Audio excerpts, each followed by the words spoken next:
आराध्या की ये बात सुनकर उस बच्चे की आंखों में आंसू आ गए। वो आराध्या की तरफ बढ़ा और उसने उठकर आराध्या के माथे पर अपना हाथ रखा। तभी आराध्या को कुछ ऐसा पता चला जिसे जानकर उसकी रूह कांप गई। कितनी बार बोल दिया मैंने तुझे कि दूसरी शादी कर ले। ये नहीं दे सकती हमारे खानदान को वारिस। पता नहीं किस बांझ को हमने अपने घर की बहू बना लिया। तुम चिंता मत करो माँ, बस इस साल रुक जाओ, उसके बाद मैं इसे तलाक देकर दूसरी शादी करूंगा। इससे शादी करके तो मेरी जिंदगी ही बर्बाद हो गई। गायत्री बैनर्जी फैमिली की बड़ी बहू थी। उसकी शादी को 8 साल बीत चुके थे। हर इलाज करने के बाद भी उसे कोई संतान नहीं हुई और इसी वजह से कभी सास के ताने तो कभी पति की खरी खोटी बातें सुनकर उसका जीवन तो मानो अंदर ही अंदर खत्म हो गया था। एक बच्चे को जन्म ना दे पाने का इल्जाम सब उस पर हावी ही करते जा रहे थे और अब तो उसके पति ने शराब पीकर उसे मारना पीटना भी शुरू कर दिया था। बांझ कहीं की, मेरी जिंदगी बर्बाद कर दी तूने। आज तो मैं तुझे जिंदा नहीं छोड़ूंगा, मार डालूंगा तुझे। ये क्या कर रहे हो आप?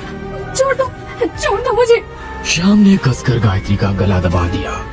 तभी उन दोनों के चीखने चिल्लाने की आवाज सुनकर घर के लोग वहाँ पर आ गए और जैसे तैसे गायत्री को श्याम से छुड़वाया। तेरा दिमाग तो खराब नहीं हो गया है? इसे मार कर खुद जेल जाना चाहता है क्या? ये मनहूस खुद तो मर जाएगी लेकिन तेरी जिंदगी खराब करके जाएगी। गायत्री की सास ने उसके बाल पकड़कर उसे जोर से धक्का दे दिया और फिर से वही ताने देकर उसे कमरे में बंद करके चली गई। अब यही जिंदगी चल रही थी गायत्री की। तभी कुछ दिनों बाद खबर सुनने को मिली कि गायत्री की देवरानी पेट से है और जब बड़ी बहू के होते हुए छोटी बहू पहले गर्भ से हो तो उसे मिलने वाले तानों की संख्या अब और भी बढ़ गई। वो जानती थी कि अगर उसने बच्चे को जन्म नहीं दिया तो उसका पति उसे तलाक दे देगा और उनके अलावा इस दुनिया में उसका कोई और नहीं था। माता पिता का देहांत तो उसकी शादी के कुछ समय बाद ही हो गया था और भाई बहन के नाम पर कोई नहीं था। जब डॉक्टरी इलाज से कुछ नहीं हुआ तो वो घर वालों से छिपकर एक सिद्ध तांत्रिक के पास गई। तेरी परेशानी मैं अच्छी तरह समझ रहा हूँ, लेकिन मैं इसमें तेरी कोई मदद नहीं कर सकता। लेकिन एक साधना है जिसे अगर तू साध ले तो वो तेरी हर ख्वाहिश को पूरी करेगा। क्या साधना बाबा? तुझे कच्चा कलवा को साधना होगा। कच्चा कलवा? लेकिन ये क्या होता है बाबा? जिन बच्चों की मृत्यु 9 साल के अंतराल से पहले हो जाती है उन्हें कच्चा कलवा कहते हैं।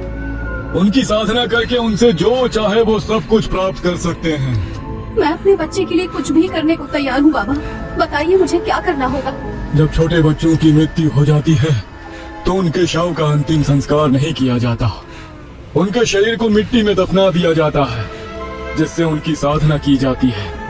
तुझे उसी मिट्टी में दफनाए हुए बच्चे की आत्मा को साधना होगा। लेकिन कैसे बाबा? मेरे पास अभी तुझे कुछ समझाने का समय नहीं है। मैं जानता हूँ ये मेरे जीवन का आखिरी समय चल रहा है, इसलिए मैं ये साधना करने में तेरी कोई सहायता नहीं कर पाऊंगा। लेकिन इस तंत्र की किताब में कच्चा कलवा साधने की विधि लिखी है।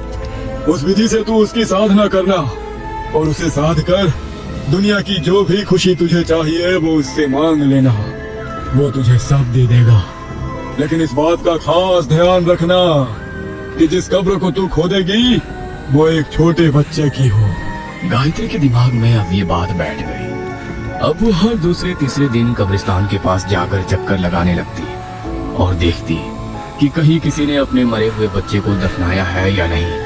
तभी एक दिन एक बच्चे की मृत्यु हुई और उसके घर वाले उसे दफनाकर रोते हुए वहां से चले गए। गायत्री ने उसकी कब्र को ध्यान से देखा और जब कुछ दिन बाद उसके ससुराल वाले अपने रिश्तेदार के यहाँ शादी में गए तो उसने घर से एक मिट्टी का छोटा कलश और लाल रंग का कपड़ा लेकर खुद एक काला लिबास पहनकर रात के अंधेरे में शमशान घाट में दाखिल हुई। उसने उसी कब्र को खोदा और बच्चे के शरीर के बचे हुए कुछ टुकड़े, थोड़ी मिट्टी और कुछ हड्डियों को उस कलश में भर दिया और उस कलश को उस लाल कपड़े से बांध दिया। वो शमशान घाट में बैठकर कच्चा कलवा को साधने के लिए साधना करने लगी। उसने यज्ञ कुंड के पास रखे एक धारदार चाकू से अपनी हथेली पर एक चीरा लगाया और उसकी हथेली से बहकर खून जब यज्ञ कुंड में पड़ा तो आग की लपटें बहुत ऊपर तक उठी और उसे किसी बच्चे के रोने की आवाज सुनाई दी।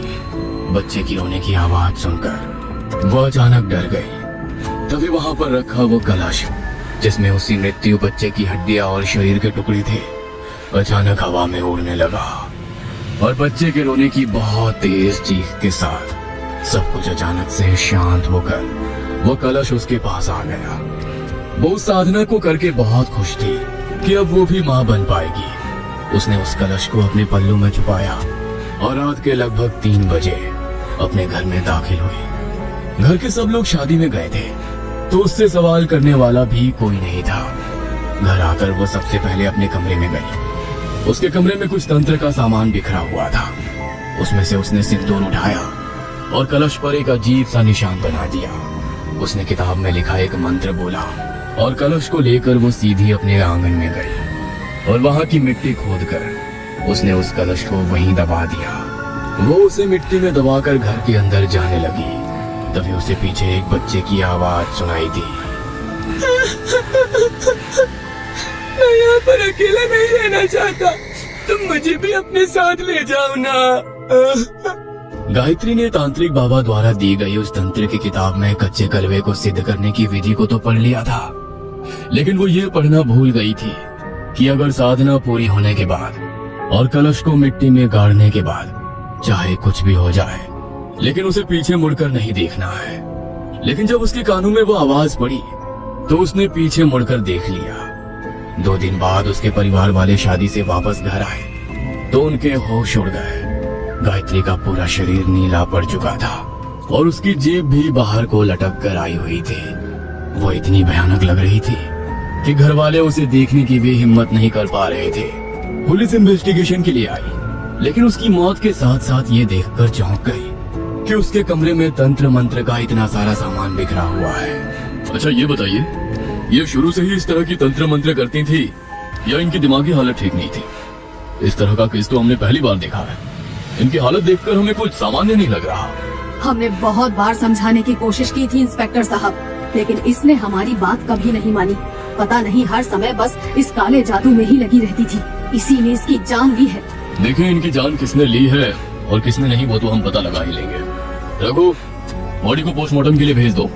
पोस्टमार्टम रिपोर्ट आई तो उसमें पता चला कि अचानक दौरा पड़ने के कारण गायत्री की मौत हो गई। लेकिन जैसी उसकी हालत थी उसे देखकर इस बात का कोई भी यकीन नहीं कर पा रहा था। लेकिन उसकी मौत के बाद उनके घर में अजीब अजीब हादसे होने लगे। कभी घर वालों को घर में गायत्री की आत्मा दिखाई देती तो कभी एक छोटे बच्चे की। गायत्री को तो सब जानते थे, लेकिन वो बच्चा कौन था कोई नहीं जानता था। सुमित्रा ने घर में शांति के लिए पंडित जी से हवन करवाया। मैं हवन करके घर का शुद्धिकरण तो कर दूंगा और आपकी बहू की आत्मा को भी मुक्ति दिला दूंगा, लेकिन उसके साथ साथ इस घर में एक कच्चे कलवे की भी आत्मा है, वो यहाँ पर बंध गई है। अगर अपनी जान की सलामती चाहते हो तो इस घर को छोड़ दो और कहीं दूर चले जाओ। वो लोग उसी दिन उस घर को छोड़कर चले गए, लेकिन उसके बाद जो भी वहाँ पर रहने के लिए आया उसे उसी बच्चे की आत्मा दिखाई देती। वो किसी को नुकसान नहीं पहुंचाता था, लेकिन जब कोई किसी आत्मा को अपने सामने देख ले तो डर के मारे उसे वो घर छोड़कर जाना ही पड़ता। लेकिन जब आराध्या ने उस बच्चे की आंखों में आंसू देखे और ये समझा कि उस बच्चे ने उसे कभी कोई नुकसान नहीं पहुंचाया है, तो वो उसके आंसुओं के पीछे का दर्द और कहानी जानने को आतुर हो गई। और आज जब उसने उसके पीछे की कहानी जान ली थी तो वो सब कुछ समझ गई। मैं समझ गई हूँ कि उसने अपने स्वार्थ के लिए तुम्हारी अस्थियों को साध कर तुम्हें कैद कर लिया और तुम्हारी मुक्ति का मार्ग बंद हो गया, और इसीलिए तुम इतने सालों से इस घर में भटक रहे हो। शायद तुम हमेशा सबको इसीलिए नजर आते थे कि कोई तुम्हें मुक्त करा सके, मगर कोई तुम्हें समझ ही नहीं पाया। लेकिन मैं तुम्हें और परेशान नहीं होने दूंगी। तुम मुक्ति के लिए तड़प रहे हो। मैं चाहती हूँ कि तुम्हारी मुक्ति हो और तुम फिर से इस दुनिया में एक बच्चे के रूप में जन्म लो। आराध्या अब उसकी कहानी जान चुकी थी और वो नहीं चाहती थी कि वो और सालों तक इसी तरह तड़पता रहे। उसने सब कुछ मोहित को बताया, लेकिन उसने फिर से उसकी बात पर विश्वास नहीं किया। तो वो सीधे मंदिर के बड़े पुजारी जी के पास गई। जिन बच्चों की आत्माओं को कच्चा कलवा साधना करके कैद कर लिया जाता है, उनकी मुक्ति इतनी आसानी से नहीं होती बेटी। उसकी मुक्ति के लिए 21 ब्राह्मणों को एक साथ घर में बैठकर यज्ञ करना होगा, तभी उसकी मुक्ति हो पाएगी। उसकी मुक्ति का जो भी मार्ग है आप कीजिए पुजारी जी। आराध्या ने घर पर पूजा रखी। पहले तो मोहित इस बात पर बहुत गुस्सा हुआ, लेकिन जब उसने यज्ञ होते देखा और अपनी आंखों के सामने उस बच्चे की आत्मा को मुक्त होते हुए देखा तो उसे आराध्या की सारी बातें समझ आ गई। ब्राह्मणों ने आंगन में गड़े उस कलश को निकालकर उसे यज्ञ कुंड में प्रवाहित कर दिया। पूरे 21 ब्राह्मणों के कई घंटे तक किए गए यज्ञ के बाद उस बच्चे की आत्मा मुक्त हो गई। लेकिन जब वो मुक्त हो रहा था तब उसने अपनी आंखों में आंसू भरकर आराध्या को देखते हुए एक बात कही। माँ, तुमने मुझे बहुत प्यार दिया। मैं तुमसे वादा करता हूँ मुक्त होकर मैं तुम्हारे पास वापस जरूर लौटूंगा। आराध्या की आंखों में भी आंसू आ गए और वो एक रोशनी बनकर आकाश में कहीं ओझल हो गया। डॉक्टर ने तो ये कह दिया था कि आराध्या कभी माँ नहीं बन सकती, लेकिन जिस दिन वो बच्चा मुक्त हुआ था उसके ठीक 9 महीने बाद आराध्या ने अपने बेटे को जन्म दिया।